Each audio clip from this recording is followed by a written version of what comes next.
Hi, my name is Julie. Welcome to my channel. My acronym is my name spelled backwards with an I-O-N, so it's Julie spelled backwards, Illusion. This is just sample image that I'm starting with. This is going to be just a general overview of some of the techniques I've been using with my current experimental work. And I've been using an interface called Runway Gen-2. So I'm going to back up here.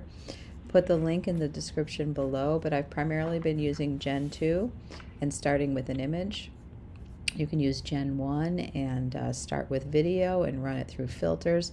So there's really a lot of opportunity to start to interact with some of these new generative tools. So I wanted to share that with you. So I've basically been starting with an image, and I'll just select from assets, but you can upload a file or drag a file in. I've got a whole bunch of assets in here. I'm just going to grab that photograph that I've been working on. And I could do an image and description and tell it what to do. You saw in the opening image, it gave it a nice little movement in the sky from a still photograph. Or you could start from a purely text prompt, which really gives some leeway to writers and poets to start to utilize language to generate imagery from the digital ether. So I'm going to go ahead and hit generate 4 seconds, talk a little bit about my philosophy around this. I really do see these tool sets as a new material or a new medium for us to work in as experimental filmmakers. And just like a sculptor may work with clay by having a conversation with the medium, pushing and pulling and seeing what forms may evolve, which can influence the sculpture, which is kind of the way I worked with clay. This medium has the same sort of push and pull effect. So what I've been doing in my personal work is generating 4-second clips.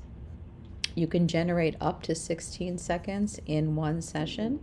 And then if I tend to like a clip or I feel like it's something that I want to continue to film, just like if I was out on the street filming in the world, I would go ahead and screen grab the last image and use it as the image prompt for the next iteration of seconds. So I've generated some pretty long videos here. This is doing sort of the same thing with the sky.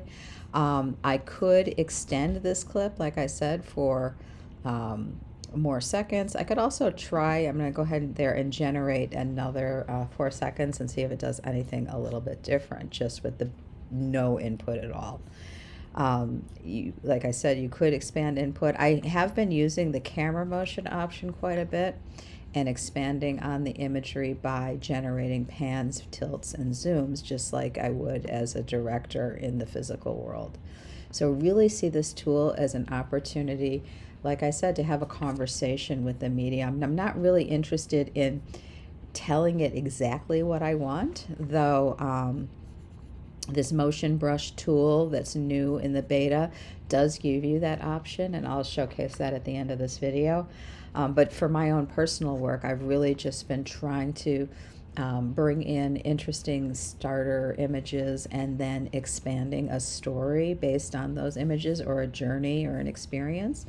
And then what I do is I export the videos and edit them together in a traditional editing program with sound. So really working in terms of post-production. So this looks pretty dead set that it just wants to give me this camera motion in the sky. It's a very directed image.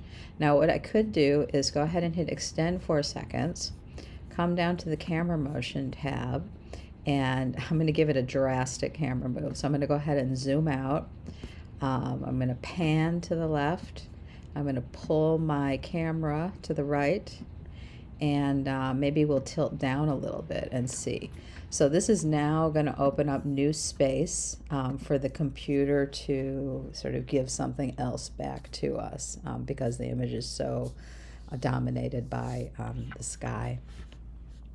So this sort of like back and forth between generating and examining and responding has really been central to the development of the work that I've been putting up on this channel. And I really wanted to take some time to share the technique with you, to demystify the tools, to encourage you in your creative space, whatever that may be, to utilize the tools in your own way, because they really are quite amazing. We're at a point now, and I've been working with computer graphics for years, we're at a point now when the ability for this digital ether, this is medium of pixels and bits, to really respond to our input in a much more fluid way. I still teach 3D animation and very traditional techniques of modeling and sculpting and animating frame by frame in my traditional animation courses, and really value that. Let's see what it does now with our little camera movement here. So 4 seconds. Oh, and interesting. It's giving a little bit of an explosion. Now, I'm not really seeing the camera movement here. So sometimes, and I wanted to bring this up to you, so I'm glad it happened. Sometimes when you integrate your camera movements, it doesn't always take. Now, it does look like it kind of stuck here, but I'm going to add a little bit of a tilt. I really want the camera to move, though, so I'm hoping that the camera motion will input. It doesn't always do what you tell it to do. So that's part of, I think for some people it can be a frustration, because some people are trying to replicate reality with this tool. I'm really not interested in replicating reality. I'm really interested personally in my work is visualizing that which can't be seen, or exposing maybe the imagery that might come out of the experience of chance and by being in the moment. So as a director and as an artist, that's the way I've always worked, and that's just, this medium is just ripe for that right now. So I really felt like it was important to jump in to the unknown and be an active voice in this space, to ensure that there are a range of voices at the inception of these tools, and that the usage of the tools really has an expansive framework. And like I said, that multiple voices are engaged in that conversation. So again, I encourage you to please jump in if you feel inclined to, and see what it might do with some of your work, and expand on it. So let's see what we got here. This is now a 12-second clip. It looks like a little bit of an explosion, which is not really what I wanted. And it's really interesting. It's so stabilized. The camera is not moving. I didn't expect that from this type of image, because I've never had this problem. So it's super interesting that this is actually generating the image this way. I'm going to go ahead, I'm going to, let's see for a second. If I come back up to the top, you'll see that this one is 4 seconds. This one is 4 seconds. This is an expansion on the original 4, and this is the expansion, so 12. It's acting as if it's taking my camera movement. It's not. And as a director, I can see it's not. I'm not really liking the direction of that. So I'm going to go back up to my first shot, hit extend, and I'm just doing this by the seat of my pants here, so bear with me. I guess it's good for you to see a little bit of the working process and realize that it's not just like hit a button and make something. This time I'm going to zoom in, so I'm going to go plus, and a tilt a little bit.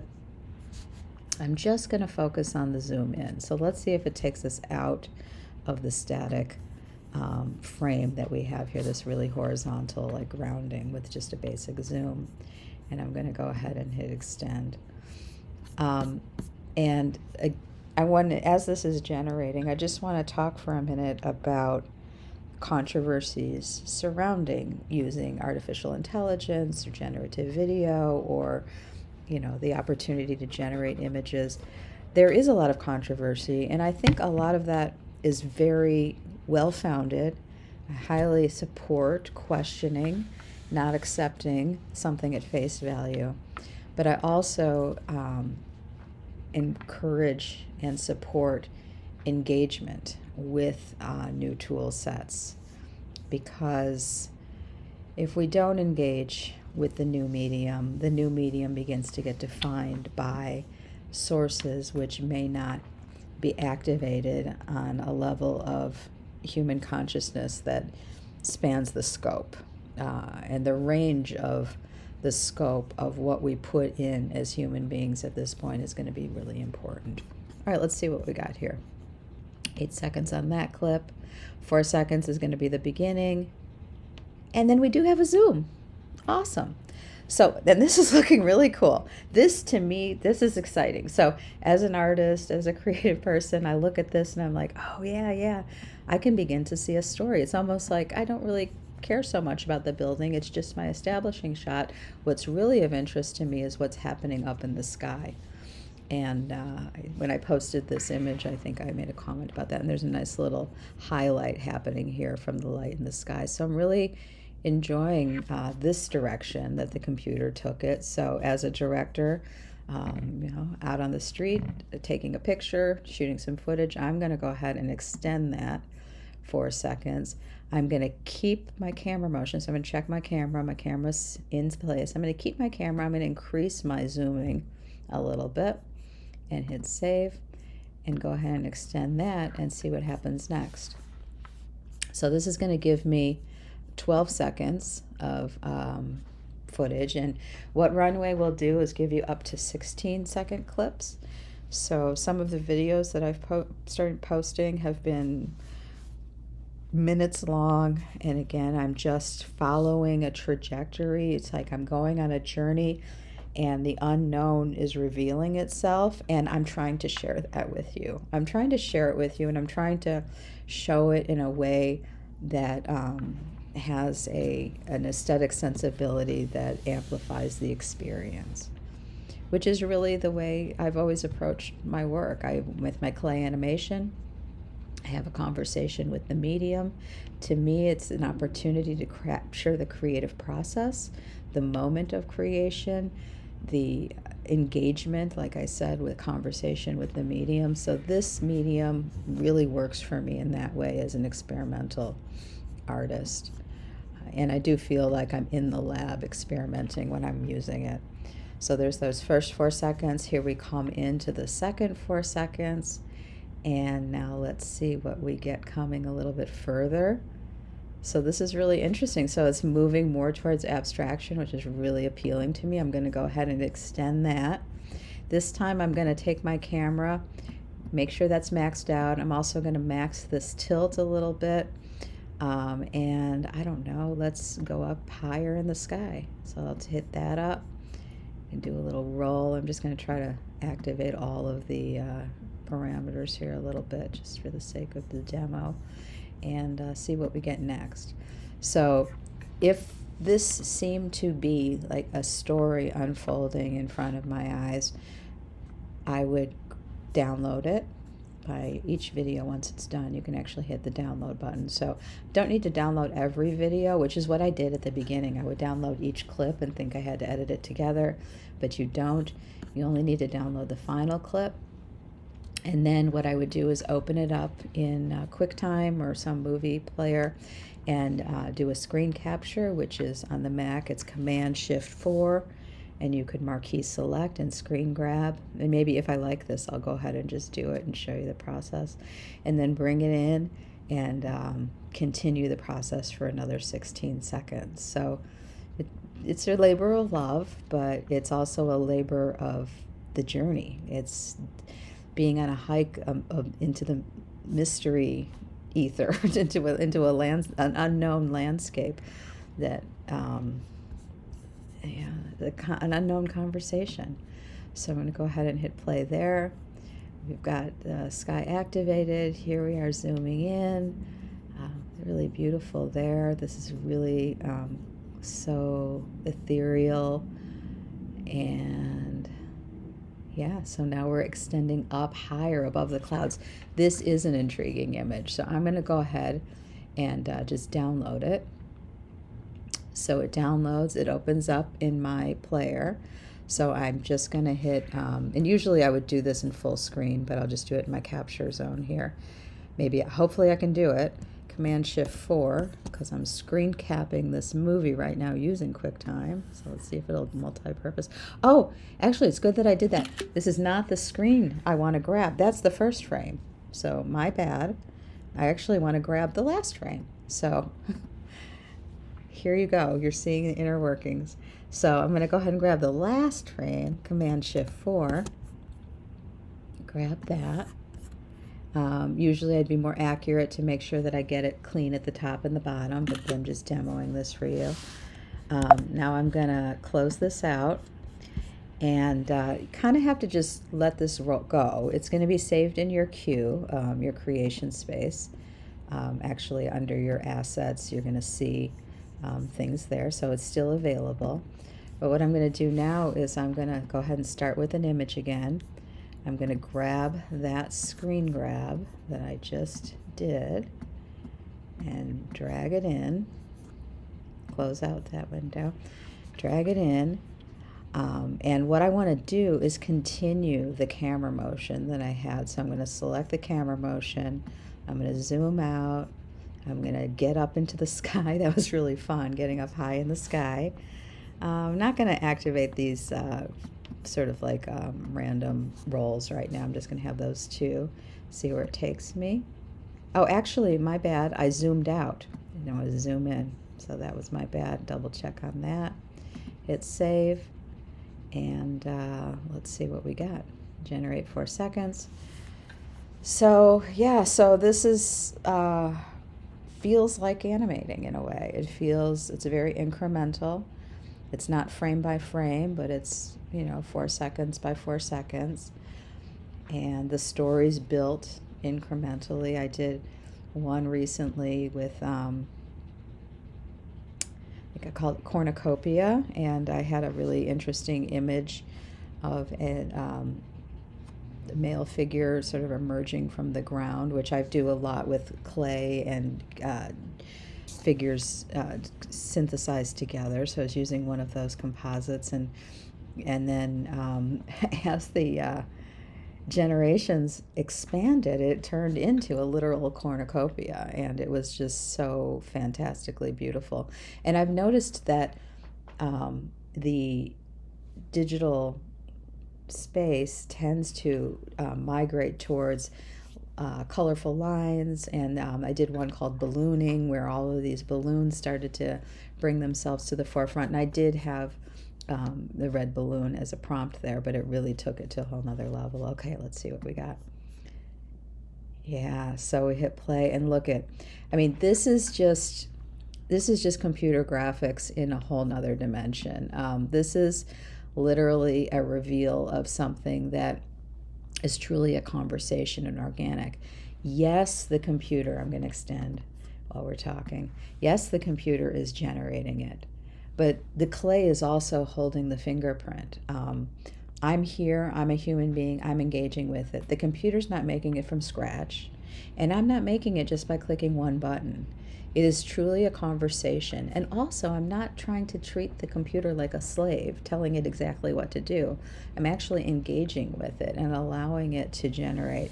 And this is something experimental filmmakers have done for years with different types of algorithms and generative techniques. So it's not a new technique at all. But I think that there's a misconception a little bit with some of these tools that there is not creativity involved. And there really is. I couldn't feel more creative, and I've had a lifetime of being creative. So for me, this is a miracle. It looks like a miracle shot, but a miracle of modern technology and the opportunity to expand on inspiration. So let's see what we've got going on here. So if I didn't put that original image in, if I didn't sort of edit a little bit and go through, we wouldn't get to this place. And the place, I'm going to extend it more because this is just getting more and more beautiful. The place that we're getting to now is we're opening up the gateway. We're allowing the computer to sort of breathe back to us an inspirational vision of what's possible. This can only be taken so far. It needs to be contextualized. It needs to be brought into an editor, an editing program, and edited together to make a film. But this is a shot. This is getting a shot. This is like shoot out the window of the airplane if you've ever been flying in the plane and you grabbed your phone and shot some beautiful shots up in the clouds. This is that.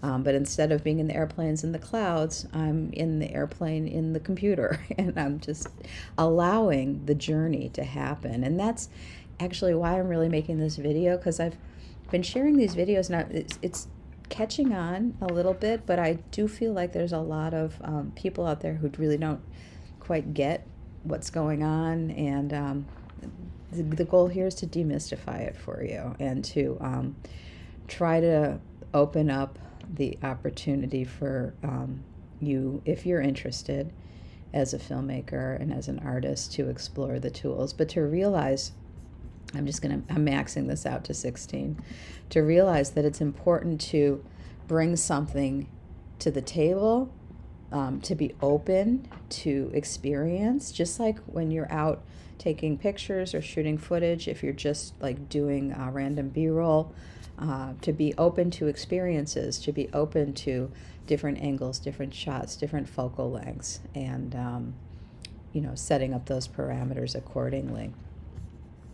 I did mention that there's more that I could do to take an active role in sculpting my imagery, and a lot of you out there do that with your filmmaking, especially those who are more constructive with their, your fiction and documentary shoots. But as experimental filmmaker, I tend to really like to engage with the materiality of the medium itself. When I was in grad school, I did a lot of shooting on 16mm film and hand processing the footage in a bathtub type of setting, and then sort of seeing what type of marks and scratches or effects might happen on the reversal film when exposed to light in terms of solarization. So that all incorporates and celebrates randomness, and that's really kind of the sensibility that I'm trying to bring to the work, is to celebrate the randomness, to allow the computer to have a conversation, and then to put those clips together into a form that I feel is a well-sculpted, well-edited presentation of an idea. So this would be a riff that I'd keep going down. This would be a track I would keep going down, and again, I would keep downloading the clips and going to the last frame and Command Shift 4, being accurate so they will edit together well. Sometimes you'll see little micro dissolves in my work, and a lot of times that's because I'm trying to make sure that the images will edit together properly. Now I do want to show you something really quickly here. So I'm going to start with this image, but I wanted to show you this one tool that I had mentioned earlier that's new with, let's grab the screenshot and bring it in, with this interface, which if you really want to control your motion, you'll have more opportunity to do that with the motion brush. So if you click on that tool, you can activate the size of your brush, right? And you can paint in specific areas. You have 5 different brushes you can choose from, and when you paint that area in, let me do a large swatch of area. Let's just do like this light ray here. So if you paint the area in, so I've got this sort of light ray, and I maybe want that to have a little bit more ambient noise and maybe have more of a vertical track to it. I'm vertical on the y-axis. Yeah, I know I'm not going to love this, but I'm going to go ahead and generate it for you. You could do that with 5 brushes, and this would be good for like character animation. If you had a character that you were going to bring in here, that you had an illustration you'd drawn or something, or like a photograph of a puppet or something like that, and you bring it in and you use the motion brush on the limbs, you can indicate like the direction, or if you want a head to turn a little bit. But it's very in beta right now, and it's not maybe as precise as it could be. I've seen a few people demo it with varying levels of success. So you'll see like the result of this generation is definitely gonna focus on that area and amplify that area. I'm not sure if we'll still continue to get the magic exposure of the unknown that we were experiencing, because we're kind of imposing the conscious mind on the unconscious experience right now. So really akin this to dream space, waking dream space. It's just, I don't know, it's a miracle of our time, which is why I'm trying to share it with you. It's really quite amazing. Oh, well, okay. Not as bad as I thought. Gave a little bit more noise to that glow, but it is like moving the glow down. The glow is almost becoming a creature in itself, which could be interesting, actually. It'd be interesting to see if you could actually start to sculpt something from a space using the motion brush. I don't know.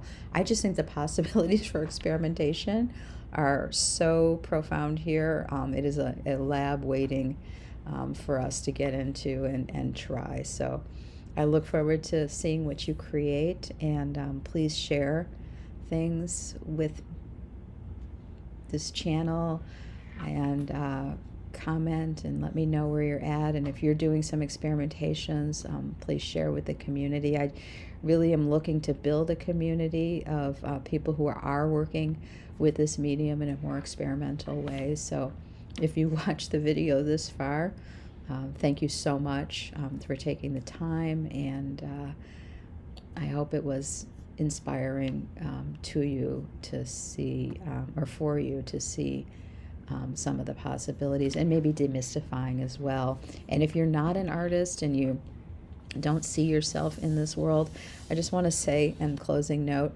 is that no kid says they're not an artist. We're all creative when we're born. We unlearn it.